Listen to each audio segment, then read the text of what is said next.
Hello, everybody, and a good day to you all today. I am talking about Shameless, episode number 6, and this is and this movie here, and this movie was directed by David Nutter. Now, in this episode, we have a lot of things happening.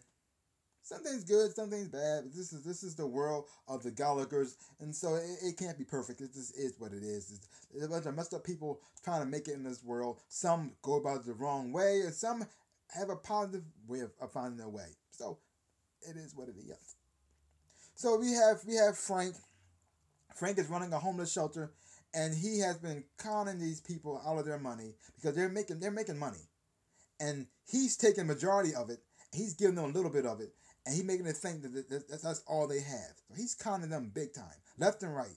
But one of the kids who he has adopted as his new lip is suspicious of him. And he keeps thinking, where's all the money going? I know we're making money. Why are we getting so little? It doesn't seem like we're making enough. And Frank just gives him some lies and stuff like that, and makes everybody else turn on him. So he just says, fine, whatever, fine. And then they find out that Frank is screwing them over too. So it doesn't really matter what family Frank tries to make, or his original family, or the one he tried to create himself. He's going to screw you over because he's just Frank. And they find in his new family, and everybody, all the homeless people find that out here too. And just like his original family, they also turn on him. Then you have Fiona, who's pretty much trying to be a Mr. Big Shot. She's trying to move up in the world.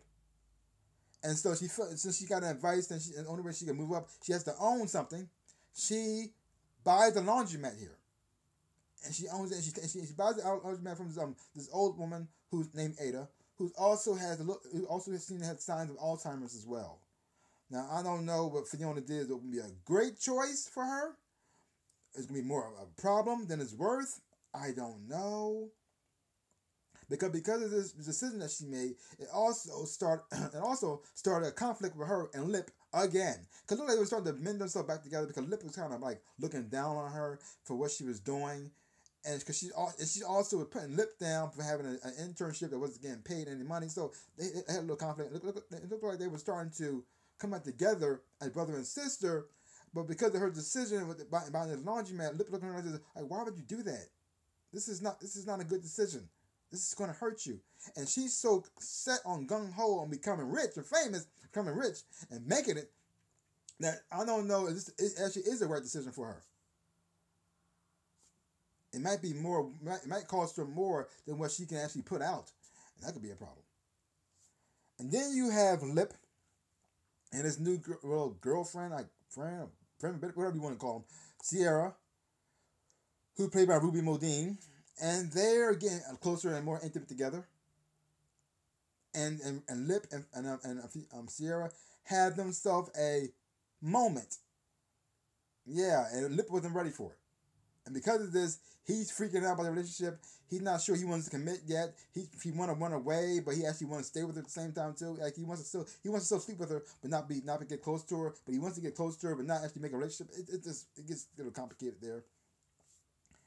And then you have what's going on with Ian and his new boyfriend. Sort of, not really. Another relationship, not quite defined quite yet. The new person in his life is transgender. She was born a girl, but now he's a boy. And Ian's still trying to figure out how does he feel about him, is because he likes him and he is attracted to him, but the whole fact that he has a vagina is messing him up. Because I'm gay, but how can I be attracted to you? And he's trying to figure out his feelings, and he also figured out that both of them have a whole lot in common. Yeah, yeah, which was pretty funny and fun to watch. Then you have Deb, and Deb is just a lost cause for me. This girl keeps making bad decisions because to make her life better. First, she thought to have a baby will make her life better. Instead of finishing school and getting an education, which actually would make her life better, she decided to make a baby. Now she's out of school. She has no job. She doesn't know what to do with herself. And so her only plan is to get engaged to a man who has brain damage. What?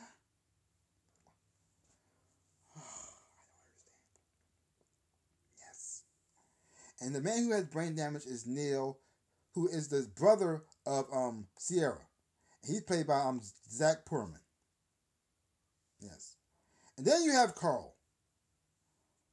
Carl is going to join military school, so he can become a police officer. That's his dream, because he looks up to Debbie's Dominique's father. He looks up to him.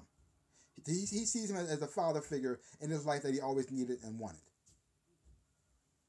But because of his girlfriend, he's starting to doubt himself about actually going, because she kind of plays him in a way that makes him think that he should stay with her, even though she's cheating on him left and right.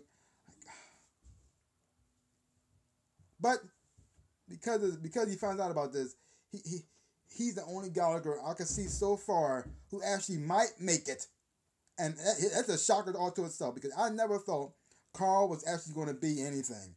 A murderer, maybe, or a gangster, or maybe in jail, or dead, or something like that. But I never thought he was going to be the one Gallagher who actually might have a future.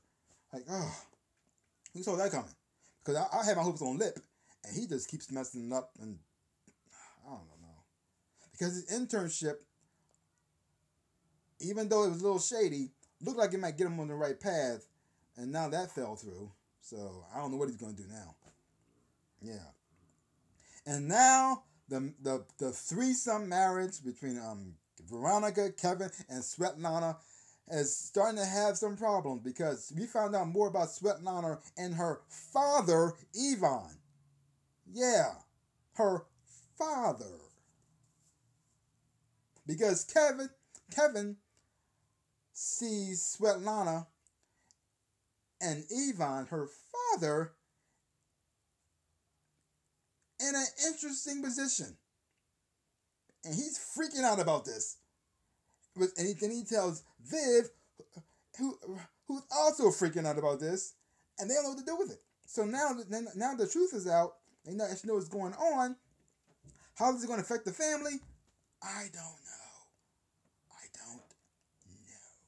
But overall, no matter how crazy this show is, no matter how messed up these people are, and how messed up decisions that they do make, I still enjoy the show. I love the characters. It makes you want to keep watching the show, because you want to see this, how messed up it's going to go, and how and if it is going positive, how long is it going to stay? This show is so weird. This world is so crazy. This is not real life. This is not real life. It's not real life at all. This is pure tragedy fantasy. I mean, it's funny at times. It can be frustrating with these characters at times. I mean, you feel emotional for these people. You actually root for them and cheer for them. But they also hurt you at the same time. This is a very interesting show. I highly recommend that, so check it out for yourself. If you haven't watched Shameless, leave your comments down below. Let me know what you thought of this episode. If you haven't been watching Shameless and you're kind of curious, I said check it out for yourself. Hopefully you will enjoy it. Well, that's all I gotta say about that. So give my channel a big like and thumbs up. Boom. And subscribe to my channel and share. I really would appreciate it. Like I always say in my dreams and in real life, I am the Ninja Rabbit. Peace out, peoples.